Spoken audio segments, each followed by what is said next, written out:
Noah Gross to talk about the Texas side of the rivalry. First, Noah, how are you doing? Happy Friday. What's going on over there in Texas? Yeah, people are stressed. I'll say that. We have our pregame show with Texas football, the official pregame show of Texas football. If anybody wants to watch, it's an hour before kick every week on KBVO, and sitting next to our producer for the show. And I don't know if this is officially history, but we got some of our analyst game picks in, and in the first time I can remember, at least one of them, I won't spoil, has picked against Texas. They don't think Wow. Texas is going to win, so that's kind of the state of things right now.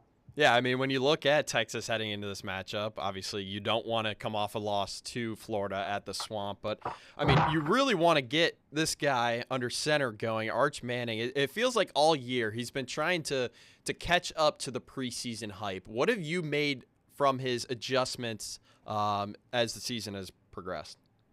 I actually think Arch played maybe his best game of the season, circumstances included.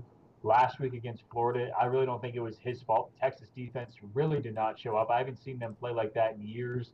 The Longhorns' offensive line is miles away from where it needs to be right now. Yeah. Arch is under duress for a lot of the game. Yeah, he certainly made some bad decisions, but against a good team like Florida, and that's only the second decent team Texas has faced all season long, I thought Arch did very well. He made some really good playmaker plays.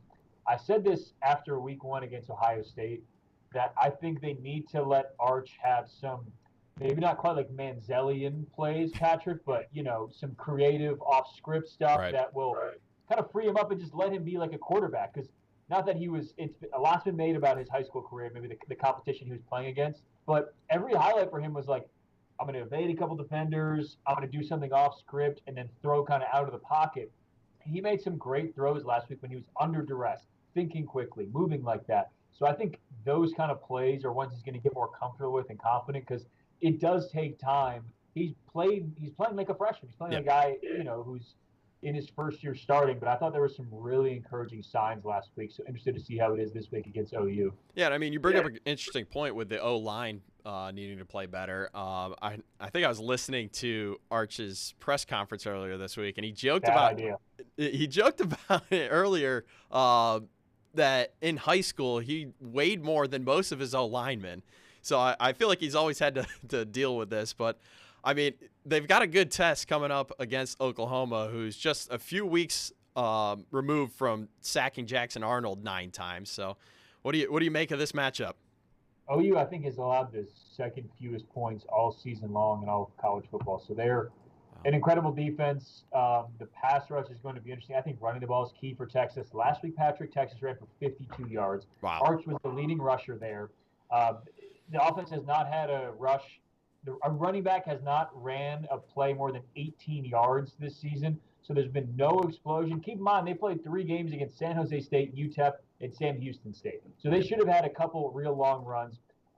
Now as they get set to face an Oklahoma defense that is stout, they need the running game to get going. In my opinion, their best running back, C.J. Baxter's doubtful. I don't think he's going to play. So it's up to Quintravion Wisner and then their short yardage back, Jarrett Gibson, who got 0 carries last week against Florida. So quite the test for this Texas defense. And now that I'm talking about it, I'm probably going to adjust my game pick for our pregame show tomorrow and maybe have a few fewer points than I originally told our producer. Yeah. What's the? I believe it's Texas by 1.5, right? It was, and then Browning. Now it's changed. It's changed. Now it's John Mateer's updated to probable. So it sounds like OU is the favorite now, and Texas has been building under Steve Sarkisian, and the expectation now in Texas is like compete for a national championship, and all of a sudden, a little semi-rough patch here, and everyone's panicking, and it was not a good game against Florida, but I would give this team a little bit of grace and give them a chance this Saturday. I still think there's a ton of talent there. My biggest concern is the offensive line, for good reason. I mean, 2024 Longhorns offensive line was veteran, was athletic, was strong, and this year it's really none of those things so far. Maybe they're athletic, but they have big bodies. That's what they've been saying under Steve Sarkisian. We want big humans on the line. And they got big humans, but they can't really do much with them right now. So that's a definite point of concern. But other than that, this Texas team is too good to perform like they did last week against Florida. Yeah, I remember I was doing my research before the season, and the O-line was a question coming into the season. I think the one thing that helped Arch Manning at the time was the fact that he had practiced with those O-linemen as he was sitting behind Quinn Ewers. But when you look at the other side of the equation, and you look at the news that we just got last night with John Mateer being upgraded to probable. One, do you think he's actually going to play, or is this gamesmanship? I think he's going to play, but I just can't envision a world, Patrick, where he's able to throw the ball with confidence. No question. A broken hand on your throwing hand, as someone that's, not played college football before, but played sports in high school when I broke both of my wrists, it's not just like the pain and once you're recovered, it's you have to get some strength back in your hand to be able to do motions that you're familiar with. Like for me, it was trying to catch a baseball, and that was so hard. And then it was my right wrist; it was throwing a baseball. So to be able to snap a throw, let me do it, like snap a throw like that, has got to be such a painful thing. So I'm sure they're going to inject him with everything they got in the state of Oklahoma. But at the same time, I can't imagine him being as effective as he has been. And if I'm Oklahoma, I am doing whatever I can to get him out there because Michael Hawkins, I'm sure he's better than last year, but that was a bloodbath last year. He had no business being the starting quarterback in the Red River Rivalry. Yes, he looked good against Kent State, but I could probably look good against the Kent State Golden Flashes. So that's like basically my hometown school. So I know a lot of Golden Flashes. As Simone Eli says, can't read, can't write. Yeah, I like to be nicer to those Kent State people academic-wise, but football-wise, they've certainly struggled. Regardless, though, Hawkins, if Texas faced him, the line should have been even bigger than it was, in my opinion. So with Mateer, I understand them doing everything they can to get him going. This is such a massive game. Venables might need this game. Things have been – I mean, I know Oklahoma's having a good year, but, 2 of the last 3 years, Texas has dominated this game. It hasn't even been close. And the one year it was close, Oklahoma had the game-winning drive late. So if I'm OU, I can't afford another blowout, and I think Mateer gives you your best shot. No doubt. I know we got to hear from Steve Sarkisian earlier this week about preparing for both Mateer and Michael Hawkins. Let's take a listen. We'll plan for Mateer. You have to. He's a dynamic player. He's the heartbeat of that offense for sure. Everything goes through him. We played against Hawkins last year. He's a much improved player. Like most young players, they get better over time. You can see his improvement for sure. But Coach Arbuckle's got a great scheme. We got to prepare for the scheme. He's a fantastic coach. They tax you a lot of different ways, varying tempos, formations, trick plays, quarterback runs, shot plays. And so we've got to prepare for the offense as much as we need to prepare for the quarterback, which one it's going to be. So Steve Sarkisian talking there about preparing for both John Mateer and Michael Hawkins, but he also gave some praise to Ben Arbuckle. What have you been able to make about the offensive coordinator for the Sooners coming over from Washington State, and how do you think Texas is preparing for this offense? I think they're thinking that they're going to be able to pass the ball, something they've not done in their 2 victories. That was something Texas struggled with when Dylan Gabriel was the quarterback a couple years ago. And for the Longhorns defensively, they got chewed up and spit out as far as offensive line or defensive line play last week. And that was one of the question marks, Patrick, before the season, was both sides of the line of scrimmage, offensive line and defensive line. Texas had so many new faces, more than anywhere else on the defensive line of scrimmage. Pretty much all transfers, maybe a couple of guys coming back like Alex January. But those guys had been great, including against Ohio State. Hero Canoe, an Ohio State transfer, had been leading the charge. But last week, Florida ran all over them. So up front, that's a big question mark this week. How is Oklahoma going to be able to do that? Especially if Mateer cannot throw as much as they've been envisioning, because that has made their offense so dynamic this year. He's a dual threat guy, which that's another thing. How much is he going to be able to run? Because then you got the Texas guys that know his hand is hurt and want to get a lick on him anyway because it's a rival. So I'm really interested to see how much they're able to open the playbook, or if it's going to be, how every time like a rookie quarterback comes into the NFL and the color announcer is like, well, you want to have some quick, easy passes for him. Like is that what Oklahoma's going to do? Or are they going to let it rip and have him try to throw to Isaiah Satania down the field and have some big play opportunities. So I think this Texas defense is hungry. They're angry. Last week did not go well, and another big challenge for them. I know we also heard from Steve Sarkisian about last week and kind of moving forward. Let's take a listen again. Unfortunately, we've been down this road before. As a coach, you'd love to say you play perfect every Saturday. There's always things to work on. But I think it starts with your mindset, and your attitude and your approach coming in. We don't have time for the poor me's. We don't have time for the woe was us. We got to come to work, and I think, I have to exemplify that. I don't think that I can be, I can't let my actions betray my words. And if I'm going to say those things, well, I have to be a model of that. And that's in our preparation. That's in the way we install the game plan. That's in how we think we can win the game and what it's going to take to win the game. That's with the level of intent and intensity and energy and practice. Those are all things that I can control.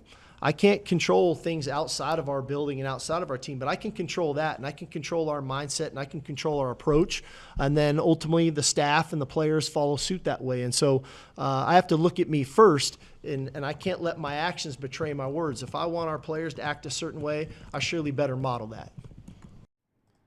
Yeah, Steve Sarkisian talking about trying to model his players coming off of the loss to Florida, but I want to turn my attention to you here. And you said, we were talking during the break a little bit about your history with this rivalry. You said you've been 3 times. What have you been able to make from it each time? Yeah, deep fried Oreos. Do not play with them. Best food, arguably best food I've ever had in my life. Like our sports director, you guys have had on, Roger Wallace. After the 2022 game was my first time covering it. The game then was at 11 a.m., so we're leaving here at like 4 a.m. I'm so tired. We were covering Is he a big football. deep fried Oreo guy? No. No? Roger Oh. won't eat anything other than like Jimmy John's and, Oh, Roger, come on. I'm going to have to grill him about that. Please do. But he was like, I'm like so drained, and we got a 3-hour drive back, and he's like, you got to get a deep fried Oreos. I'm like, I don't want them. You got to get them. I ate them, and there's this picture of me chowing down on it. So good. They're unbelievable. So also, if anybody has seasonal allergies, horrible week, horrible time for seasonal allergies. Yeah. Last year, I finally prepped correctly, did my stuff beforehand. So last year was the first time I got to enjoy the game. The first 2 years I was just sneezing the entire time, and it's 95 degrees for some reason. But as far as the game itself, I mean, it's incredible. Like I said, I've been 3 times. 2 times have been a blowout, but the one time it was a good game was awesome. This side cheering, that side cheering, and there's truly nothing like it. How it's split down to 50, and the vitriol is crazy. You got to wear as neutral a color as you can as a media member, otherwise half the people are going to be cussing you out. So yeah, it's special. I'm certainly a fan of the Cotton Bowl. Would you argue that it's a top 3? Well, I'm sure you would, but would you argue it's a top 3 rivalry in all of college sports?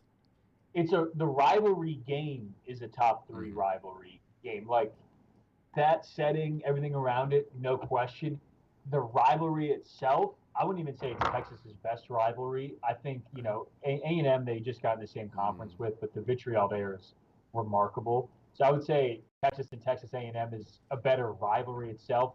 But the football game, my friend, there's nothing like that. Wow. I grew up, as Simone will tell you, in Ohio State country. That was what we thought was like the mecca of rivalries, which it probably is still up there. But no, the setting itself, there's nothing like it. Yeah, I know. I mean, I went to West Virginia, so I had the backyard brawl, and there was just nothing that in my mind could honestly top that. And I'll just go out and say my bias right there. Nothing beats when your rival is literally 70 miles away from you and is the neighboring state. But looking ahead after this game, first of all, how big is this game for Texas's playoff hopes right now? I think Texas can lose one more game and still make the college Really? football playoff. But because let's think about it. If Texas loses against Oklahoma and they win out, which, that would be an incredible thing to do, to be 3-3 and then win out. But if they were able to do that, they'd have wins on the road at Georgia, home against a very good Vanderbilt team, and then home against a very good Texas A&M team, and a 3-loss SEC team with no real bad losses. Right. I think could be in, especially I mean, from covering this sport, it matters when you lose too. If they went, 9-0 and then lost their last 3 games, that's different than going 0-3 and winning your next 9. So if you're hot at the end of the year, you're a brand like Texas, and you have no bad losses and some good wins, I think they'll be fine. However, if they do lose this game, there's no way they're going to win out. I mean, that Georgia game is so difficult. Fans would have little reason for confidence. So this is as important a game as I think they've had in this rivalry in some time, because if you lose it, I mean, kind of look at the state of things. You're 3-3. Oklahoma will have beaten you 2 of the last 3 years, and really they shouldn't have, like 2 years ago. This year, you're the preseason #1 team, and this is where you are with no good wins heading into mid-October. So it's not like must win. I think they could rebound from it, but they have a couple opportunities for signature wins this season. Mateer playing makes this an opportunity for one as well, and it's everything's still in front of them. Noah, really appreciate your insight. I will be texting Roger Wallace, and I'm going to do my absolute best to get him to have 1 deep fried Oreo. That would make my weekend. You got no shot, but I implore you to try. Maybe I'll get the whole sports team here to text him. There's like a caravan of like 6 people going. I'll tell you what, it's like the first time for 3 of them, and they will be more than happy to eat whatever you tell them. Fried Oreo, corn dog, whatever. Roger, he's been there like 35 times. He's not eating anything. He won't even eat the press box food either. What? So if you can get him to eat a deep fried Oreo, I'll be hats off to you. I'm gonna do my best, but Please. Noah, really appreciate it. Always holding it down for us there in Austin, and we will catch up with you next week. All right, Patrick. I'll see you there.